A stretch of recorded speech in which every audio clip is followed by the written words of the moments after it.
Briece Edwards is the senior archaeologist based in the Tribal Historic Preservation Department of the Confederated Tribes of the Grand Ronde Community of Oregon. He coordinates the archaeology and research program within the department, reviewing cultural resources on tribal lands, as well as developing and maintaining the tribe's cultural sites inventory. As the archaeologist, he is dedicated to developing partnerships with agencies and organizations for the protection of cultural resources throughout the tribe's ceded lands, which are 21,322 square miles. He also has many other duties that I suspect he would rather tell you about himself than me read them to you over lunch. Thank you, everybody. Thank you for the invitations. Thank you to the people whose land, people who call this place home. Because of time, I'm going to try and keep this short, so bear with me. Kind of have three parts here.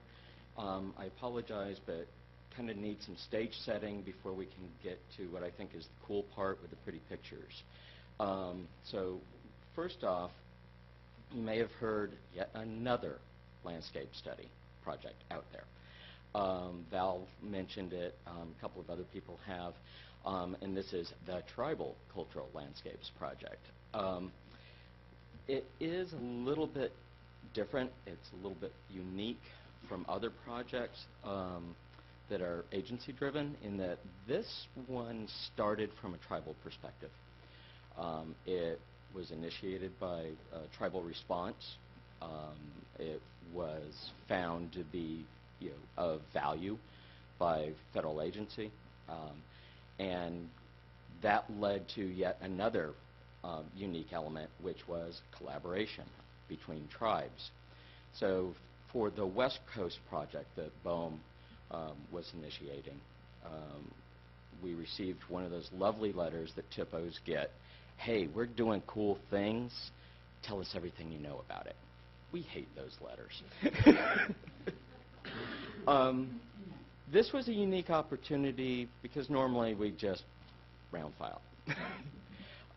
In this case, it was, no, this is significant. Here's an agency that actually is listening. So let's turn this around. Let's say we appreciate what you're after, but you're missing the voice and the perspective that can actually give, from a tribal position, value and meaning to what you're after. So there it is. Meaningful consultation is what we were actually after. So we proposed, let's look at developing a methodology. Let's look at proposing recommendations at the conclusion, and let's run a case study to see if the methodology has legs.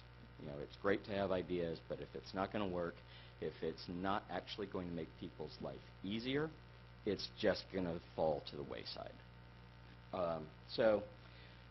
The products out of this proposal were an analysis guide and a case study.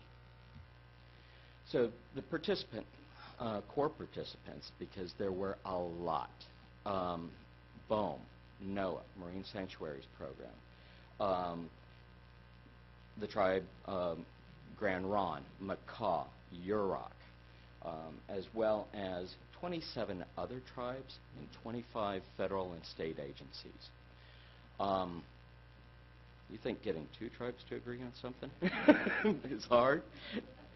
It's a miracle. We started from a position of, we've got this concept. We kind of all have a sense of where we want to go with it.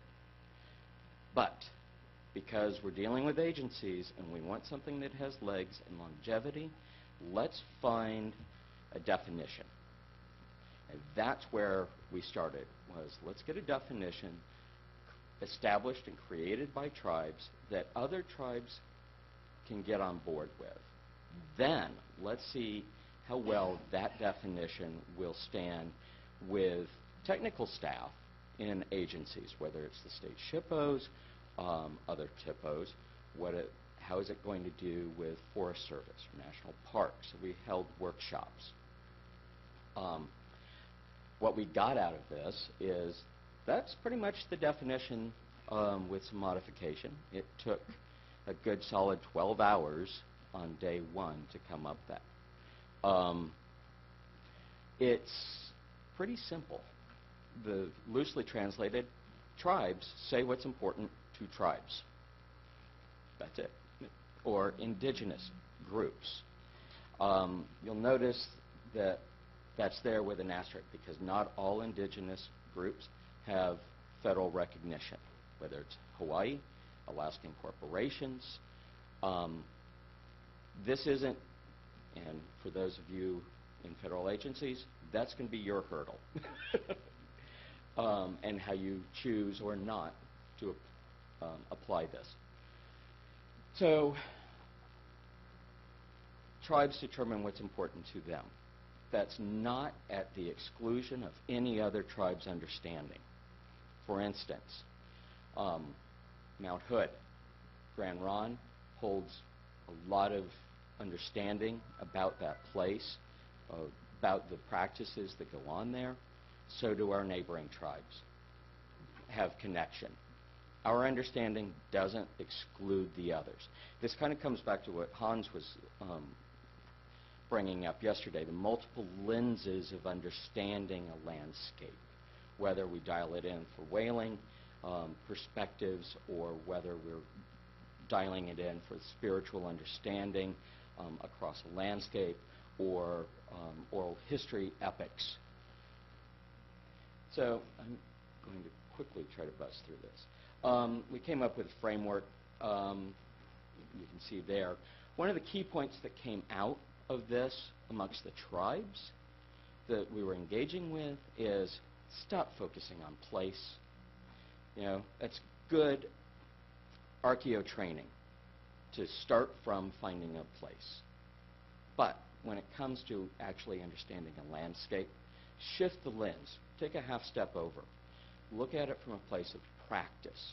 Once you understand practice, it's a lot easier to go find place. And when you do find place, you'll actually have a better concept of what you're looking at. That's easy to say from a West Coast perspective, where tribes, you know, there's a lot more understanding. It's not as fragmented as you find in other places in the country. But that information still resides out there. It's a matter of, as professionals, scratching the surface, digging a little deeper into it. Looking at how wide. You know, we keep looking for bounds, ways of defining an extent of a shell midden or the distribution.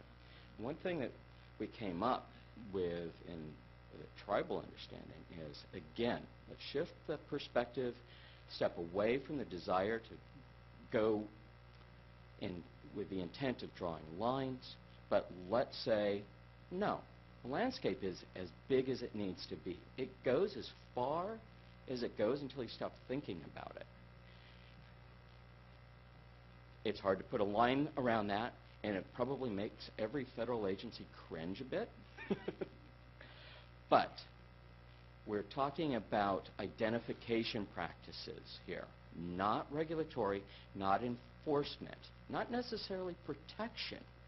Talking about identification. The other thing is, and I already mentioned this, one tribe's understanding, one group's, one individual's understanding is going to be different from another. And this approach is to be all-encompassing.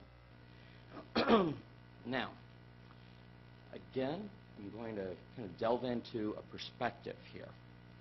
You've seen this modeled in a lot of different ways, and most of you have actually addressed this in different ways. Tangible, intangible concepts. We use a model of a tree. Trust me, if I could make that model a cedar or a spruce, I'd be much happier. Oaks work too. Imagine culture as a tree. We've got the tangible, that's that part that you can see. It's very extensive. It goes all the way out to the leaves of intimate knowledge the individual's experience on a landscape. For everything that you see above ground, it's also reflective below surface, that intangible, that out of sight, but you know that it's there. It's as far-reaching, any of you do forestry or been around foresters, the root system is as broad as the reach of the branches above ground. Same concept applies here. And with that, that was one of the founding elements, one of the Legos, if you will, that we were operating with when we set this up. Methodology. And I have Val to thank for this wonderful graphic. Really simple method. Conceptualization, data acquisition, georeference, synthesis, and presentation. The cool part's in the data acquisition and the synthesis. Presentation is this.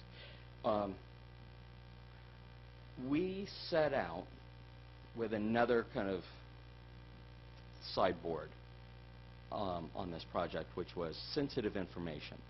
What are we not going to present? We had elders telling us, we had other traditionalists in the community saying, we don't want to talk about this. We said, no problem. How about if we can find it printed and published, or somehow already in the public domain, are you good with that? Begrudgingly, yes. So that's where we went. Oregon has had a lot written about it. There's been a whole spate of ethnographic, ethnohistorical work done in the late 1800s, early 1900s, where there was a lot of oral history recorded. We sat down and went through those ethnographic field notes line by line and recorded every animal, mineral, vegetable, and place.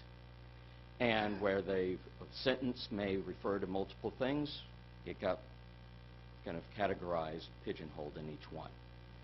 And then we georeferenced it. What we came up with is that as a resolution on that, the further away that we get from shore, we get a broader understanding, but it's still a valid presentation of what's understood out there from a land-based community. What you're seeing there is the three study areas that we took. These are defined on land area, landforms, concentrations of data, and diversity of information. The other element, other sideboard that we were operating on is a traditional understanding of the landscape. We operate on 3 levels of what will be described as time in Western concept. And I apologize for the word historic. If you imagine today, we feel our understanding of the landscape is firm. We understand it because we have a first-person experience with it. We have a greater reliance on that understanding. Get a little further back in time, we get a little less confident. Maybe the sources we're not familiar with. We're using newspaper articles from the 1820s. There's yellow journalism. It's a little spotty, but the information is still there, and you kind of pick and pull and kind of squint and make sure that it fits right.